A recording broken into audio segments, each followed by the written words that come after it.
नमस्कार दोस्तों, स्वागत है आपका। भगवत गीता के तीसरे अध्याय में भगवान श्री कृष्ण जी ने ये कहा है कि जो बड़ा इंसान होता है या फिर एक आदर्शवान पुरुष जो होता है, वो जिस राह पर चलता है अन्य लोग उसी राह पर चलते हैं।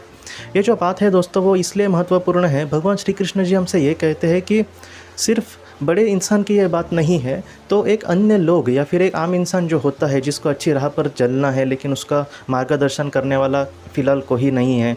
एक ऐसा इंसान की जिसको मतलब जिसके सामने कुछ लोग हैं जो शायद उसके आदर्श बन सकते हैं, लेकिन उसको समझ नहीं आ रहा कि वो किस तरह से आगे बढ़े। तो ऐसे वक्त में भगवान श्री कृष्ण जी हमसे ये कहते हैं कि एक आदर्श इंसान या फिर एक आदर्श इंसान को पहचानने की हमें मतलब दृष्टि होनी चाहिए। मैं आपको सच कहता हूँ दोस्तों कि उसके जितना हो सके मैं गुण इस वीडियो में बताने की कोशिश करूँगा कि आदर्श इंसान किसे हम कह सकते हैं और आदर्श इंसान की क्यों हमें ज़रूरत होती है।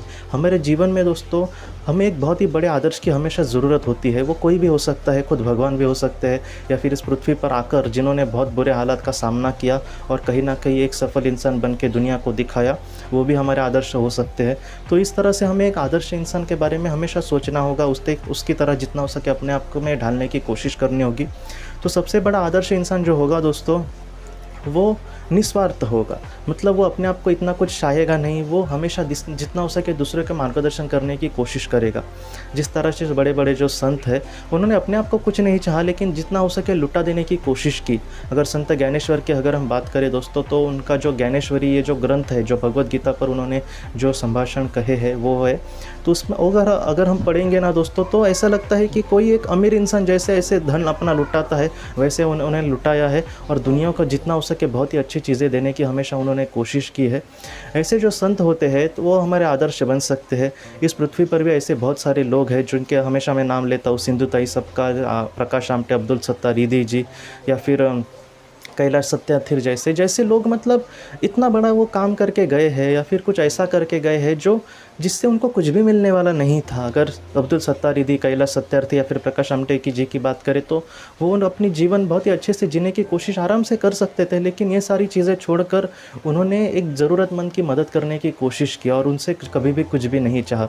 तो ऐसे लोग हमारे आदर्श हो सकते हैं। कभी कभी बड़े बड़े बिजनेसमैन, अगर बिजनेसमैन की बात करें तो वो तो ये नहीं कह सकते वो बहुत बड़े निस्वार्थी है, लेकिन ये लोग हमें ये सिखाते हैं। बहुत ऐसे कुछ बिजनेसमैन हैं दोस्तों कि जिनको 2 वक्त का पहले खाना भी नहीं मिलता था, लेकिन बाद में उन्होंने बहुत ही अपना बिज़नेस खड़ा किया। बस खड़ा नहीं किया बल्कि बहुत ही अच्छे से वो आज भी फ़िलहाल चला रहे हैं और हज़ारों और लाखों लोगों को उनके कंपनी में उनको नौकरियां दी है, उनका रोज़गार उनको मिला है उनकी कंपनी की वजह से।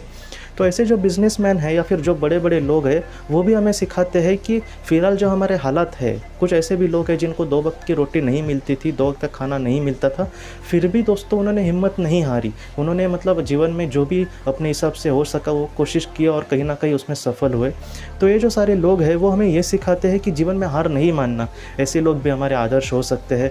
बहुत बड़े आदर्श जो मेरे आज भी है और हमेशा रहेंगे, वो क्रांतिकारी फ्रीडम फाइटर्स, जिन्होंने अपने बारे में कभी भी कुछ भी नहीं सोचा। जितना हो सके मुझे मेरे देश के काम आना है, मैं अपने बारे में कभी भी नहीं सोचूंगा, मेरे देश के लिए अपनी जान भी दे दूंगा। ऐसे जो महान क्रांतिकारी होते हैं दोस्तों, वो भी हमारे आदर्श बन सकते हैं।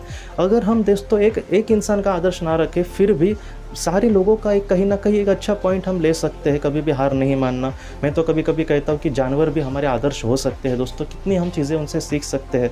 अगर डॉगीज़ की बात करें तो हमारे घर पे वो कितना हमारे लिए करते हैं और उनके मन में ज़रा भी कोई ऐसे ये नहीं होती, और वो कभी भी इंसान के रूप को देखते नहीं, उसके पैसे को नहीं देखते। वो देखते हैं कि इंसान किस तरह से उसको प्यार करता है और उससे दुगना चौगना प्यार वो हमें करते हैं दोस्तों, जानवर।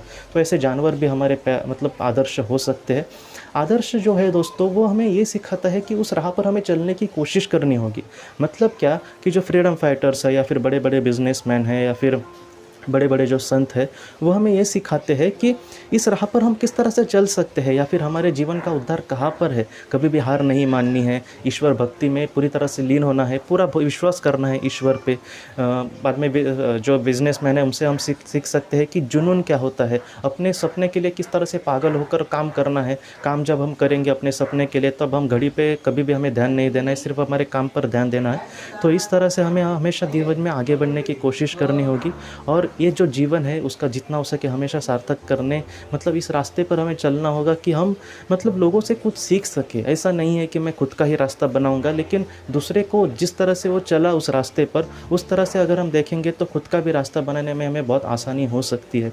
ये जो बड़ी बड़ी चीज़ें हैं वही भगवान श्री कृष्ण जी हमसे कहते हैं कि जो बड़ा इंसान है या फिर एक आदर्शवान जो पुरुष होता है वो इस राह पर चलेगा जहाँ पर अन्य लोगों को वो भी राह दिखा सकता है। इसलिए ऐसा जो मैं आपसे भी कहता हूँ, इस वजह से आप में से भी बहुत लोग ऐसे होंगे जो आज शायद टेंशन में होंगे, लेकिन आप जैसे लोग अगर कल इस रास्ते पर चले और कल सफल बने तो आप जिस राह पर चलेंगे उस पर हम जैसे मतलब छोटे लोग भी चलकर मतलब उनको भी बहुत अच्छा लगेगा कि ये भी इंसान कहीं ना कहीं दुखी था और आज वो कितना सफल बना है। तो इस वजह से मैं कह रहा हूँ दोस्तों कि जितना हो सके हमें मर्यादा में रह के आगे बढ़ने की कोशिश करनी होगी।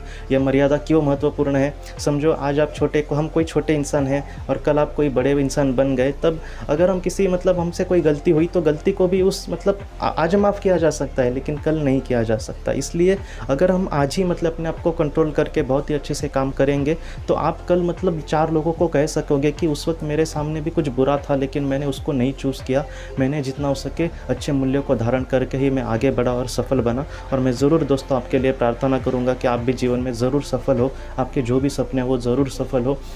आपके सपने सिर्फ सफल होने के बाद आपको ही खुशी ना मिले बल्कि जो आपके अपने हैं उनको बहुत ज़्यादा खुशी मिले, चाहे वो इस पृथ्वी पे रहे या फिर वो यहाँ पर अगर नहीं रहे, फिर भी उनके आपकी सफलता और आपकी खुशी देखकर बहुत खुशी होगी दोस्तों। तो इस तरह से एक आदर्शवान हमें हमेशा हमारे सामने रखने की कोशिश करनी होगी और उस तरह से हमें जीवन में आगे बढ़ना होगा। कभी भी किसी का बुरा करना नहीं है, बुरा नहीं चाहना है, जितना हो सके अपने आप में अच्छे बदलाव लाके पूरी तरह से दोस्तों इस जीवन का हमें सार्थक करना होगा। आज के इस भाग को लेकर अगर आपके कोई भी सवाल हो तो आप ज़रूर पूछें, जितना हो सके मैं उसका आपको जवाब देने की कोशिश करूँगा। हम अपने अगले वीडियो में मिलते हैं। आप अपने परिवार का ख्याल रखना। आपका बहुत बहुत धन्यवाद। ज़िंदगी की रोशनी ये संस्था ऐसे लोगों के लिए काम करती है जिन्होंने किसी अपने को खोया है या फिर जो लोग अपनी ज़िंदगी में बहुत ही ज़्यादा दुखी है। जो लोग इस संस्था से जुड़ते हैं उनको तकरीबन 50 किताबें भेजी जाएगी उनके व्हाट्सएप पर या फिर ईमेल पर। ये किताबें आत्मलोक या फिर मौत के बाद हमारे साथ क्या होता है इन सारी चीज़ों की आपको पूरी तरह से जानकारी देगी।